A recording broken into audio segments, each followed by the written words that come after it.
Irmãos, vamos abrir nossas Bíblias, Gênesis, que é o livro que nós estamos estudando, capítulo 39. Nós vamos ler do 1 ao 23. 39, é? 39.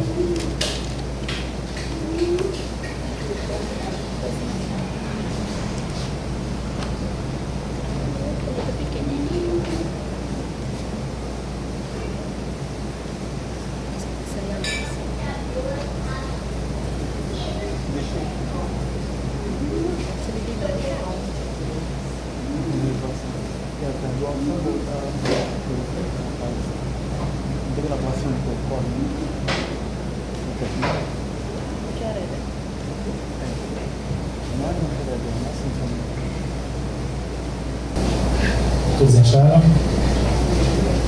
Eu vou tirar do texto, né? Gênesis 39. Diz assim: José havia sido levado para o Egito, onde o egípcio Potifar, oficial do faraó e capitão da guarda, comprou os ismaelitas que o tinham levado para lá. O Senhor estava com José, de modo que este prosperou e passou a morar na casa do seu senhor egípcio. Quando este percebeu que o Senhor estava com ele e que o fazia prosperar em tudo o que realizava, agradou-se de José e tornou-o administrador de seus bens. Potifar deixou a seu cuidado a sua casa e lhe confiou tudo que possuía. Desde que o deixou cuidando de sua casa e de todos os seus bens, o Senhor abençoou a casa do egípcio por causa de José. A bênção do Senhor estava tudo sobre o que Potifar possuía, tanto em casa como no campo. Assim deixou ele a seus cuidados de José tudo que tinha e não se preocupava com coisa alguma, exceto com a sua própria comida. José era atraente e de boa aparência. E depois de certo tempo, a mulher de seu senhor começou a cobiçá-lo e o convidou: venha, deite-se comigo. Mas ele se recusou e lhe disse: meu senhor não se preocupa com coisa alguma de sua casa, e tudo que deixou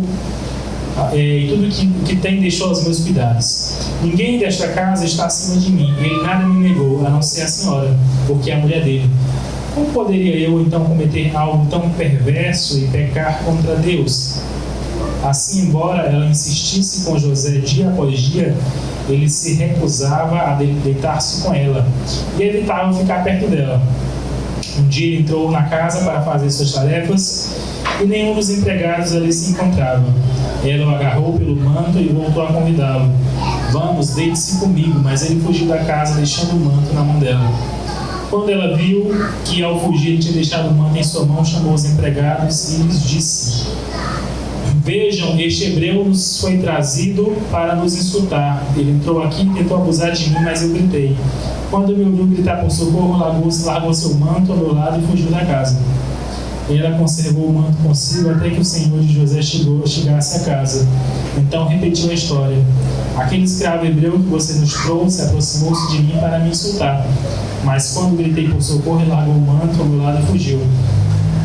Quando o seu senhor ouviu o que sua mulher lhe disse, foi assim que o seu escravo me tratou, ficou indignado.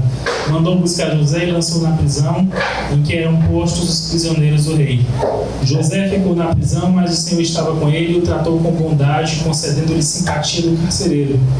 Por isso o carcereiro encarregou José de todos os que estavam na prisão e ele se tornou responsável por tudo o que lá sucedia.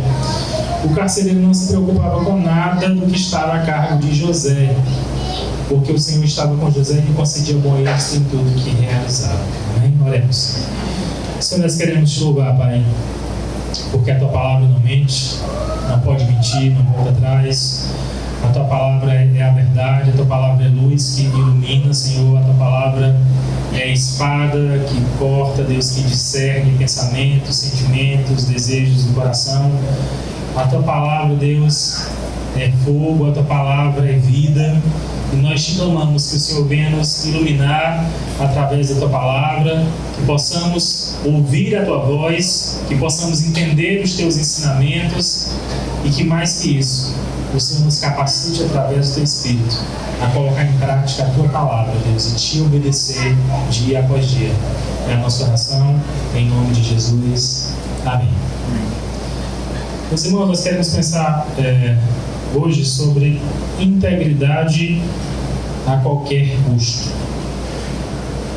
Quantas vezes a gente acha que toda pessoa que é fiel, que está servindo ao Senhor, que está buscando a Deus, que está fazendo aquilo que Deus lhe pede, o que tem se pregado por aí, que é uma pessoa automaticamente próspera, saudável, que tudo dá certo na sua vida, que tudo vai bem, mas não é sempre assim que as coisas acontecem. Até porque quantos servos fiéis do Senhor sofreram, passaram por dificuldades, enfrentaram provações, mas mesmo assim não abandonaram a sua integridade. Não deve ser as circunstâncias que devem definir quem nós somos, como nós nos comportamos e como nós honramos ao Senhor. Até porque nós somos chamados a viver em obediência ao Senhor, independente das circunstâncias. Nós temos a vida de José como exemplo de homem que foi íntegro apesar das circunstâncias. Nós vamos lembrar que José foi vendido pelos seus irmãos. Por quantos ciclos de prata? Alguém lembra? 7? 30? 20 ciclos de prata. Ele foi vendido pelos seus irmãos. E ele foi ali com os ismaelitas. Quando ele foi vendido, ele não sabia qual era o seu destino, para onde ele ia. E ele foi para a terra do Egito, para longe da sua família, para longe da sua cultura, longe dos seus costumes, longe até mesmo da sua religião, de como eles cultuavam ao Senhor. Apesar disso, José não negociou as suas virtudes. E a primeira coisa que a gente observa nesse texto é que as nossas circunstâncias não definem o nosso chamado. Não são as circunstâncias que definem o nosso chamado. Não são os nossos problemas que definem o quanto Deus nos ama ou o quanto Deus tem propósitos e planos em nossa vida. Tem pessoas que pecam. Se você está doente, é porque você está em pecado. Se as coisas estão erradas, é porque você deu legalidade ao diabo. Mas não é bem assim, meus irmãos. Nem sempre isso é assim, porque vivemos uma época de um pseudo-evangelho triunfalista que aponta que qualquer coisa de ruim que acontece na vida do cristão é pecado, é castigo, é porque você não tem fé suficiente. Mas nós temos aqui José, que estava numa situação de derrota, numa situação de fracasso, numa situação de humilhação, ainda com 17 anos, um adolescente. Ele estava aqui como escravo, injustamente vendido por seus irmãos, e para os irmãos de José, ele estava acabado. A história dele tinha tido um fim já. Para os irmãos de José, ele tinha colhido o que ele havia plantado. Mas quem manda ele ser gabola? Quem manda ele ser X9? Quem manda ele ser desse jeito, achar que é superior a todo mundo? Agora está aí como escravo. Ele teve o que ele mereceu. Meus irmãos, embora José estivesse numa situação e na condição de escravizado, numa situação adversa, difícil, ele continuava sendo um escolhido de Deus. Deus, ele continuava no controle da história de José. Deus ainda tinha a última palavra na vida de José. Não seria os seus irmãos que definiriam o seu destino. Não seria os ismaelitas que o levaram para vender como escravo que definiriam, que selariam o seu destino. Não seria nem mesmo Potifar que o comprou e que o tinha como propriedade que selaria o seu destino. Mas a sua vida e o seu destino estavam nas mãos do Deus Todo-Poderoso. A sua vida estava nas mãos do Senhor. E o texto diz, já no versículo 2, de que Deus era com José. Muitos podem dizer, mas ele era um escravo na terra do Egito. Ele estava numa situação de humilhação. Como é que pode Deus ser com José? Mas ele era com José. ele continuava ali sendo um escolhido. E Deus, ele direcionou a vida de José. Ele colocou José no centro do império mais poderoso daquela época. Hoje é Estados Unidos, já foi Inglaterra, por muito tempo foi Roma.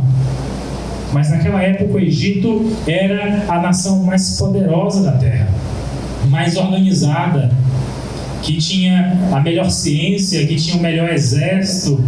Era o centro tecnológico daquela época. E Deus leva José para aquele lugar e o coloca a serviço de um alto oficial de Faraó, de Potifar, que era conhecido também como chefe dos carrascos, dos carniceiros, da guarda real. Talvez, se a gente fosse comparar com hoje, o chefe do sistema prisional, principalmente no que estava relacionado aos crimes ali próximos a Faraó.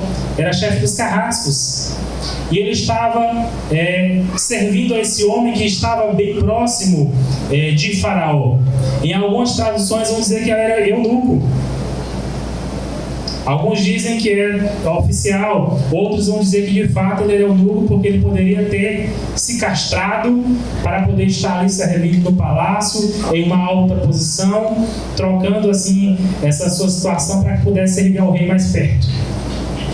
Então, José estava, mesmo nessa situação de humilhação, de escravidão, ele estava sendo guiado, sendo direcionado pelo Senhor. E o nosso Deus não mudou.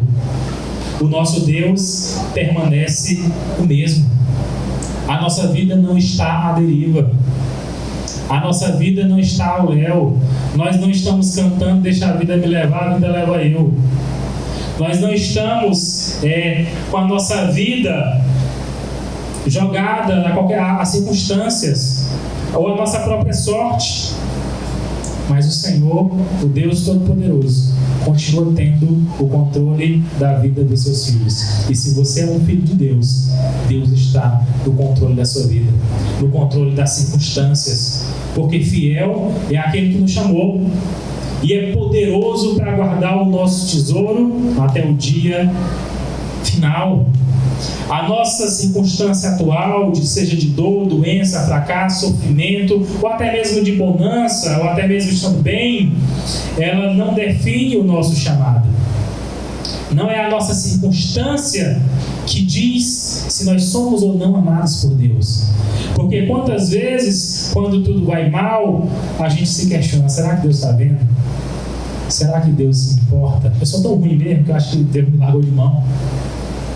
Meus irmãos, Deus ele continua nos amando. E como nós falamos essa tarde, muitas vezes somos nós que nos afastamos de Deus. E através das circunstâncias, Deus nos dá a oportunidade de nos aproximarmos, de nos achegarmos a Ele. E de assim provarmos do seu cuidado, do seu amor, tendo a certeza de que Ele está no controle. Romanos 8,18 vai dizer: olha, tenho por certo que a aflição do tempo presente não são para comparar com a glória em nós há de ser revelada. O que nós passamos neste mundo não pode se comparar com o que Deus tem preparado para os seus filhos. Romanos 8,28 vai dizer que todas as coisas cooperam para o bem daqueles que amam a Deus. Você pergunta: pastor, mas eu pequei, eu errei, eu falhei, eu estou colhendo o que eu fiz, estou sofrendo, estou sendo castigado, eu não sei. Mas uma coisa é certa, que até mesmo os nossos erros e os nossos pecados, quando nós nos arrependemos, estas falhas redundarão para a glória de Deus. Estes erros, estes pecados nos farão melhorar, nos farão entender onde erramos para que a gente não volte a errar novamente, nos farão entender que Deus ele corrige, mas Ele corrige porque Ele nos ama. E Ele quer nos aperfeiçoar, e Ele quer nos tornar mais parecidos com Jesus. E se há mudança, se há confissão, se há mudança de atitude, há esperança, há perdão. porque Deus não rejeita um filho arrependido. E Spurgeon também diz uma coisa: você nunca chegará a uma situação em que Cristo não possa te ajudar. Você nunca chegará numa situação em que Cristo não possa te ajudar. Não há um beco sem saída. Não há um fim de linha. Não há um problema sem solução. Não há um túnel sem luz para o cristão. Sempre há esperança para aqueles que temem ao Senhor e que depositam nele a sua confiança. Ele estará no controle. Quando nós colocamos a nossa vida nas suas mãos, Ele irá nos guiar. Não importa onde nos metemos, não importa o quanto a gente se distanciou, mas Ele nos dará a sua graça e nos guiará ao cumprimento da sua vontade em nossas vidas. A segunda coisa que a gente observa nesse texto é que as suas circunstâncias não definem o seu posicionamento. A forma como nós encaramos a vida e as coisas não são definidas pelas circunstâncias em que nós vivemos. José poderia ter definhado, poderia ter morrido. Nós que já lemos aí sobre a história do Brasil, vamos recordar que muitos indígenas, ao serem escravizados, o que acontecia? Morriam. Paravam de comer, ficavam muito tristes, muitos morriam. Tanto que os portugueses desistiram da escravização do indígena.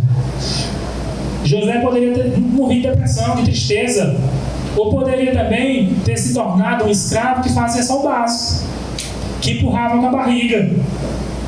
Olha, Potifar não merece que eu trabalhe com zelo. Eu vou só fazer aqui mesmo, só para dizer, só para cumprir aqui com a minha obrigação. Ele poderia também ter se tornado amargurado. Estou trabalhando para esse egípcio que me comprou, e aí fica amargurado, se torna crítico, ácido, de alguma forma procurar sabotar, atrapalhar ali os negócios de Potifar. Porém, não. Ele não se deixou levar pela circunstância dele. Ele foi fiel ao trabalho que ele tinha, mesmo estando em uma situação adversa. Do versículo 2 ao 6 vai dizer que José era abençoado, e tudo que vinha à mão dele, ele fazia, prosperava. É só uma imaginação minha. Mas imagine quando José chegou, eu penso que José já foi mandando administrar tudo, não. Potifar colocou ele para varrer, rapaz, se varre direito. Para ter as galinhas, rapaz, essas galinhas engordam e produzem mais filho do que os outros. Daqui a pouco para os carneiros, rapaz, mas essa criação foi. E tudo que ele ia fazendo ia dando certo, ia prosperando mais do que o normal, mais do que o comum, porque a bênção de Deus estava sobre José. E a bênção estava de tal forma que Potifar percebeu. Ficou claro, ficou evidente. Potifar entendeu. Deus abençoe esse rapaz. Deus está com ele, porque tudo que ele faz dá certo, prospera.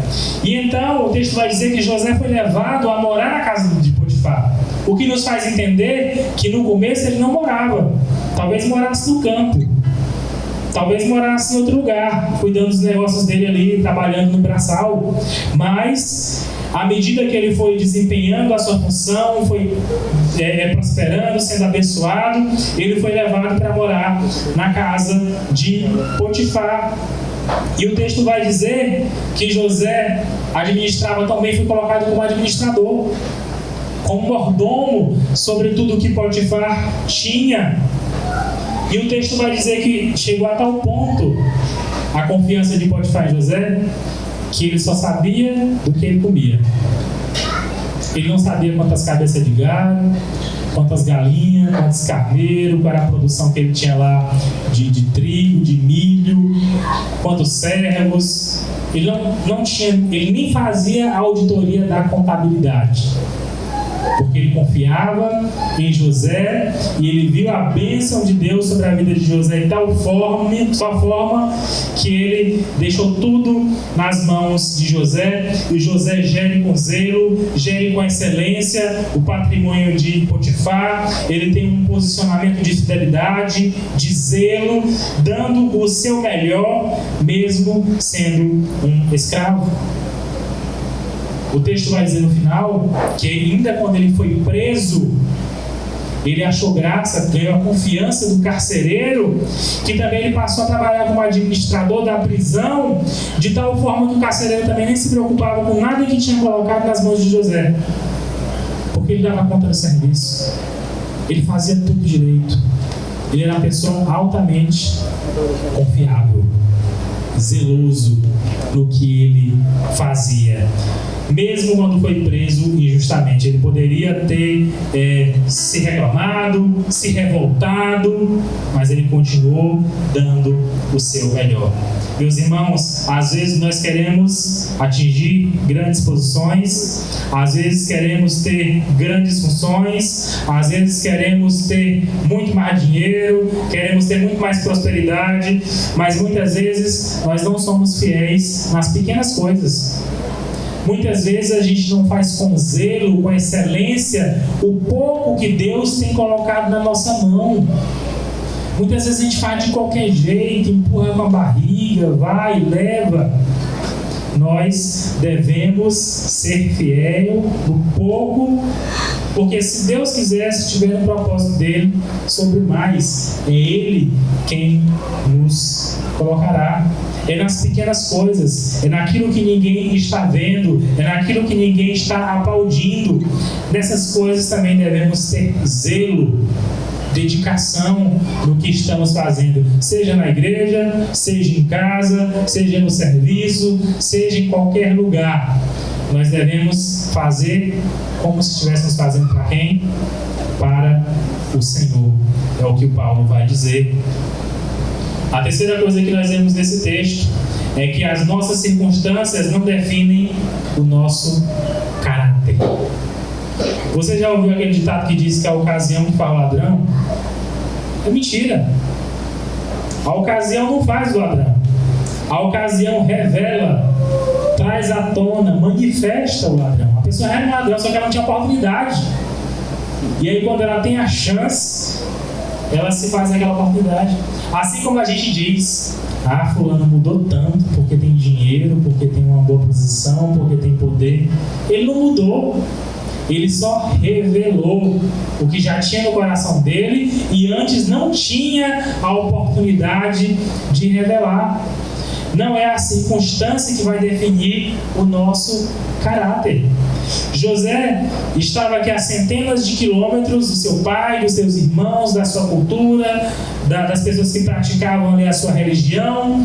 Não tinha ninguém para lhe repreender, para lhe recriminar, mas mesmo assim ele manteve a sua integridade, o seu caráter. No versículo 6 diz que José era um homem bonito, era um homem atraente, era um rapaz bonito. E ele passou a ser cobiçado, ele passou a ser desejado pela esposa de Potifar. E o texto vai dizer que, o texto não diz que ela era bonita, talvez nem fosse bonita, mas era patroa, tinha algum poder, talvez tinha alguma coisa para proporcionar, ou poderia tirar algo dele como foi tirado, a sua liberdade. Mas apesar disso, mesmo ela assediando ele todos os dias, chamando ele, olha, vem, deita-te comigo, José sempre respondia. José relata a ela no versículo 9 a confiança que o patrão tinha colocado nele. Ele diz, olha, como é que eu poderia, olha, eu tenho todo o poder aqui que o meu senhor me deu, Potifar, ele deixou tudo a meu cargo, não tem ninguém maior do que eu, não tem ninguém maior em autoridade do que eu nessa casa. Só uma coisa ele me vedou, que foi você, a sua esposa. Como eu poderia fazer algo terrível como isso e pecar contra Deus? Porque não era só um pecado contra Potifar, mas era um pecado também contra o próprio Deus. Todas as vezes que nós pecamos, nós não só pecamos contra nós mesmos, nós não só pecamos contra o outro, mas também nós pecamos contra o próprio Deus. Meus irmãos, um servo de Deus, antes de ser fiel à sua esposa, ao seu esposo, antes de ser honesto perante a sociedade, antes de fazer o que é correto, antes de ser íntegro, antes de qualquer coisa, ele é fiel a Deus.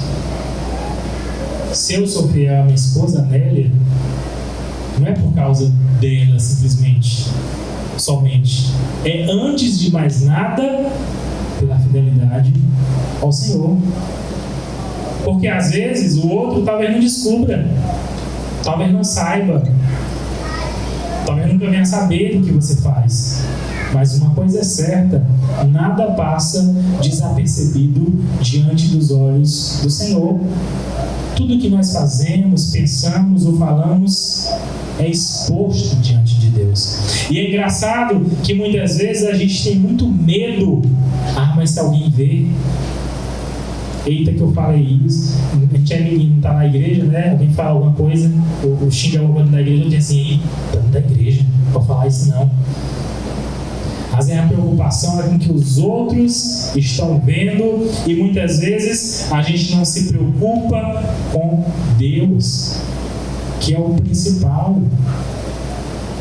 Porque é Ele que há de julgar vivos e mortos. Porque é a Ele a quem nós vamos prestar contas. Na pior das hipóteses, o outro pode largar você de mão.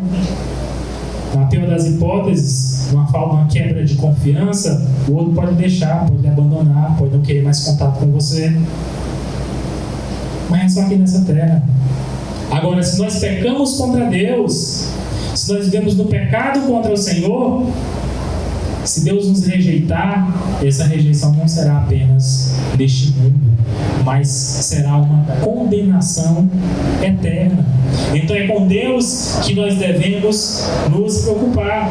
José estava longe do olhar de todos, mas ele tinha consciência de que o olhar de Deus estava vivendo, de que os olhos de Deus estavam sobre ele. Ele não ficou pensando, não, Deus me esqueceu aqui nesse lugar, Deus nem se importa comigo, então deixa eu aproveitar um pouquinho, deixa eu descontar um pouco que o Potifar fez comigo aqui nesse trabalho escravo, deixa eu me vingar, deixa eu usufruir deste momento, que seja eterno enquanto dure. Não. Ele tinha a plena consciência de que Deus estava lhe vendo, e ele decidiu não pecar contra o Senhor, seu Deus. E qual foi a atitude dele? Fugiu. Ele fugiu. Ele correu. Meus irmãos, a Bíblia nos manda resistir ao diabo. Mas quando se trata de tentação de pecado, ela não quer? Fugir. Paulo vai dizer para Timóteo, olha, foge das paixões da mocidade, foge das paixões carnais, foge das concupiscências, dos desejos da carne. Então, ao diabo, a gente resiste, você te repreende em nome de Jesus.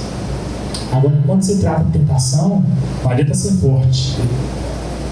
Você tem que sair fora, tem que correr, tem que fugir, não tem que parar para pensar, para calcular. A gente tem que cortar o mal pela raiz. Jesus vai dizer, olha, se tua mão te faz pecar, corta ela fora, se é teu olho, arranca. Não é literal, mas se tem algo que te faz pecar, te afasta disso.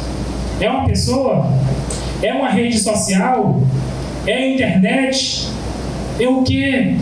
Corta. Devemos cortar aquilo que se torna peso, que se torna pecado, que nos impede de avançar para o nosso alvo, que é Cristo Jesus. Então José, ele foge. José, mesmo longe de todos os olhares, ele se manteve fiel, apesar das circunstâncias em que ele estava. Meus irmãos, não são as circunstâncias difíceis que devem nos dar permissão para pecar. Mas está tudo tão ruim que se eu mentir bem aqui para eu ganhar isso, se eu fizer essa coisa errada, se eu pegar esse negócio que não é meu, eu estou precisando. Não devemos flertar com o pecado. Devemos ser justos apesar das circunstâncias. Mas minha mulher nem se importa mais comigo, não está nem aí, não é mais carinhosa, então tem outra ali tão carinhosa. Meu marido me elogia mais, e tem um caboclo ali me elogiando todo dia. Não permissão para o pecado. Quando Satanás vai tentar Jesus com o pão, ele vai dizer: transforma essa pedra em pão e come, porque ele está com fome. Era legítimo a necessidade de Jesus, ele precisava comer, ele estava com fome. Mas ele não ia seguir a ordem do diabo. Ele diz: não só de pão viverá o homem, mas de toda palavra que procede da boca de Deus. Ele está nos ensinando que não devemos ceder aos nossos apetites carnais em nome de uma necessidade. Não é fazendo errado que eu vou remediar a situação. Eu não posso fazer errado porque a minha circunstância está difícil. Devemos nos manter fiéis a Deus, a sua palavra, independente de qualquer circunstância. Mas se eu manter fiel, bem que o patrão vai me demitir, e se eu já estou endividado, e se já está tudo ruim, vai lascar de vez. Que dê sangue na canela, que piore tudo de vez. Mas se mantenha fiel ao Senhor. Não compactue com o pecado. Devemos ser fiéis à palavra do Senhor até o fim, custe o preço que custar. Sabendo que Deus está no controle da nossa história. Sabendo que talvez até possa apertar alguma coisa aqui e ali. Mas sabendo que o Senhor está cuidando de nós. Ele não perdeu o controle. Meus irmãos, qual tem sido a nossa atitude quando ninguém está nos vendo? Quando ninguém está olhando? Como temos nos comportado? Porque às vezes uma coisa é quando a gente está aqui na igreja ou na frente de alguma pessoa, mas quando a gente está só no nosso celular, só na nossa intimidade, no nosso trabalho, na vida distante das outras pessoas aqui ou da nossa família, como temos nos comportado? Deus, Ele nos convida para uma vida de santidade, de pureza, de fidelidade a Ele, apesar de toda e qualquer circunstância. As circunstâncias não devem definir a nossa fidelidade ao Senhor. Nós não podemos dizer, porque está tudo ruim, eu acho que Deus não está comigo, deixa eu me esculhambar de vez. Não. Está tudo ruim. Mas eu creio que o meu Deus está vendo a minha dificuldade, a minha dor. Eu creio que o meu Redentor vive, porque Cristo vive. Eu posso crer no amanhã, eu posso ter esperança, porque o Senhor é fiel. Amém? Vamos curvar nossas cabeças nesse momento, vamos colocar as nossas vidas diante do altar do Senhor.